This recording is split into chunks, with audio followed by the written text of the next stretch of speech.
Casey Richardson and Castanet News. Penticton, a small group demanding politicians take action now against climate change, marched from Penticton Library to Guy Park here on Wednesday, joining other cities across the country who are demanding action.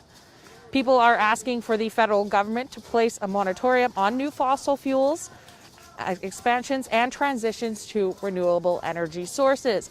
A couple dozen people look to be here today.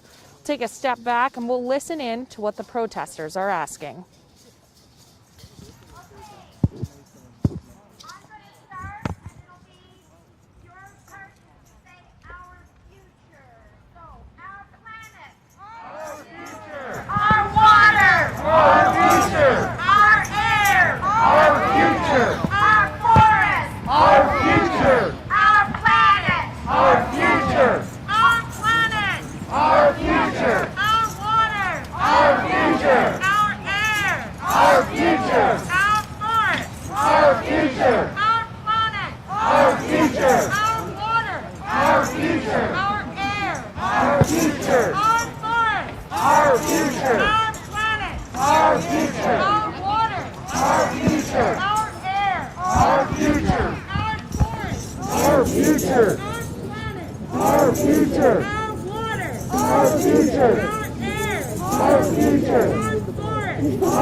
So, thank you everyone for coming. This is really great. Thank you so much for staying and masking.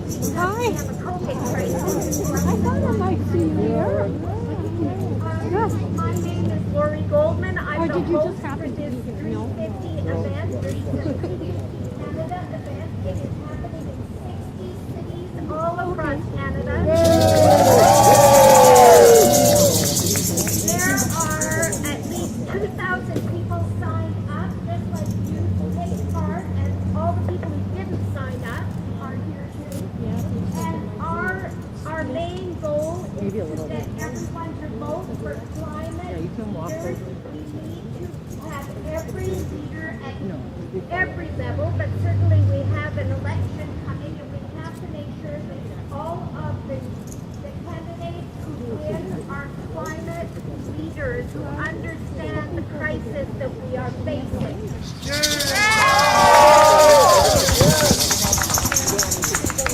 We acknowledge that we are on the unceded territories of the Okanagan people, and we understand that we have a responsibility to them and their children, the settlers, to keep this land, water, air, and biodiversity healthy. Our summer smoke and utilize fires scares so many of us. We haven't had any rain since June, and I felt so worried. You know, I was inside my house for about 3 weeks because of the heat and the smoke, and I'm sure a lot of you were afraid too. I know that a lot of kids are really concerned about this terrible summer that we've had. And you know, we all miss summer. I mean, there was not very much time to go down to the beach, and look at the air now, and I think this smoke is from Washington State. So the smoke and the fire in our valley was felt globally, in the States, in Greece. Storms and floods have devastated cities in Europe and North America and Asia, and the IPCC report in August was very clear. That's the Intergovernmental Panel on Climate Change. It was very clear that we have to act now, and there are things that we can do now. We need to stop fossil fuel expansion. We need to stop pipelines. We need to preserve our old growth forests, and we need to have a just recovery so that people who lose those jobs in those industries get retraining and get jobs in renewable energy industries. Without the federal government carrying their weight on climate action, it's becoming increasingly difficult for local elected leaders to deliver on their mandate to foster social and environmental and economic well-being for all residents. We saw this in Western Canada's heat wave, which killed over 500 people. Some statistics said 700 people. People were dying in their apartments because they had no air conditioning. They were living very poor, and it's terrible to lose people to heat. Our next MP will have a say on policy decisions on climate. This will have real impacts on our community. Climate change is an immense and complex problem, so federal collaboration is vital. Vote for a climate candidate in your riding. And every decision has to include workers, citizens, good jobs, social supports, addressing reconciliation and justice for our BIPOC, our BIPOC communities, and our LGBTQ communities.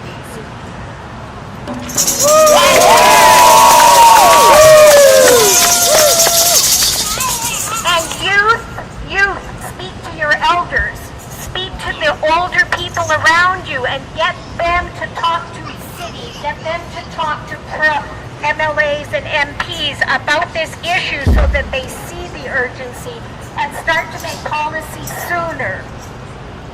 Each level of government must act to protect our children's future. Locally, our city council is doing this. We can see they have this amazing program that they are getting going. We're really happy that they're working on a climate action plan, and that takes consultation, and it takes work, and it takes decision, and we can do some things very quickly. 14 cities in BC have anti-idling bylaws right there on the courthouse. Right on the courthouse. It says BC is idle-free, but nobody's doing it. Only 14 cities. The province has left it up to us. So our city council can just make Penticton idle-free. The other thing is we can start planting a lot more trees in the city, and the city can provide them. And make it so that any tree cannot be cut down without the city inspection and approval. We can get a local composting service. While we are waiting for this great big thing to start, we could be doing more individually together as a community if we had a composting service like Spa Hills Farm Compost come and pick up dumpsters of our food waste. We can direct every developer to ensure that every building has a solar roof or solar ready, and that every building has EV plug-in capability ready to go. These are only some of the ideas, but things can be done quickly without lots of consultation. Penticton is kicking off the efforts today, and we really celebrate them. You can go online, you can go to shapeyourcitypenticton.ca, look up the plan, you can read it now, you can do the survey, you can ask questions, you can give suggestions, they look at those. And, you know, right here we've got David and Joanne who are working on this plan. You can go talk to them, get their ideas, and then go to the website and put in your ideas. And lots of ways to stay involved. There's Fridays for Future Youth. September 24th, we're going to be doing a global action. That's global. In 2019, there were, 5 million people or something around the world. We had hundreds here in Penticton, so mark that date. Friday, September 24th. First things first, Okanagan is right here, and they have a youth committee that is just beginning this year, and we are looking for lots of youth to join us to create more events and more awareness about what the city can do.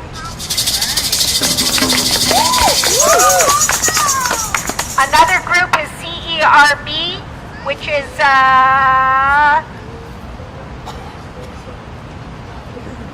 CERBC. This is the climate education in BC, and they're trying to get climate education into the school system. They need youth participation. And, you know, you can start your own climate sustainability program in your school or in your organization, like your church. And Rotaries are also doing things about climate now. And I just want to thank you again, everybody, for coming out today. And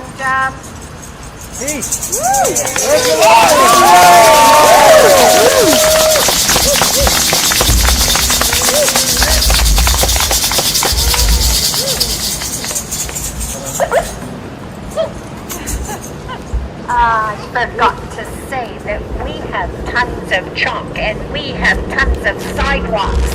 And you guys can actually do a lot of good by decorating our sidewalks with climate things all around here. So it would be really great to put your ideas down all around the park and wherever. Keep the chalk with you and look around for rocks and make some rocks. Paint some rocks and climate rocks and put them around.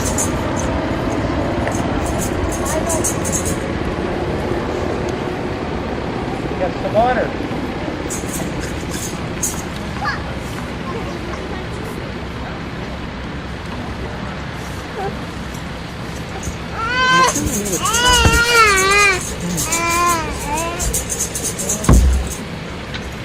Good afternoon, everyone.